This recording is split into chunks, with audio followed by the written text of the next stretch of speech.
If you've ever tried adding a voiceover in DaVinci Resolve and it felt confusing or hidden, you're not alone. The good news is, once you know where to look, it's actually one of the fastest parts of your workflow. And in this video, I'll show you exactly how to record a voiceover directly inside DaVinci Resolve 20. Let's get into it. First, before we even touch the timeline, we need to make sure your microphone is set up properly.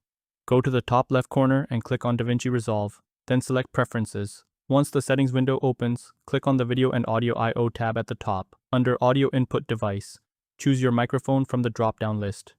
If you're using a USB mic, it should show up by name. After selecting it, click Save, and then close the window. If you skip this step, there's a good chance you'll hit Record and get no audio. Now let's move into the timeline. Head down to the Edit page. If you don't already have an empty audio track, go to the left side where your tracks are labeled A1, A2, and so on. Right-click in that area and add a new mono audio track. For voiceovers, mono is usually the best option. It keeps your audio clean and centered. Now look for the small microphone icon next to that track. Click it, and this will open up the voiceover recording panel. Before you hit record, take a second to check a few things.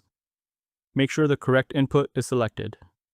Make sure you're recording onto the right track, and watch your audio levels as you speak.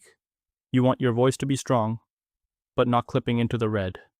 If your levels are too low or too high, adjust your microphone gain before recording. It's much easier than fixing it later. Now when you're ready, hit the record button. You'll see a short countdown, and then it starts recording. Go ahead and record your voiceover directly into the timeline. When you're done, press stop. And just like that, your voiceover is already placed exactly where you recorded it. No importing, no syncing, nothing extra. If you found this helpful, make sure to like the video and subscribe for more editing tutorials.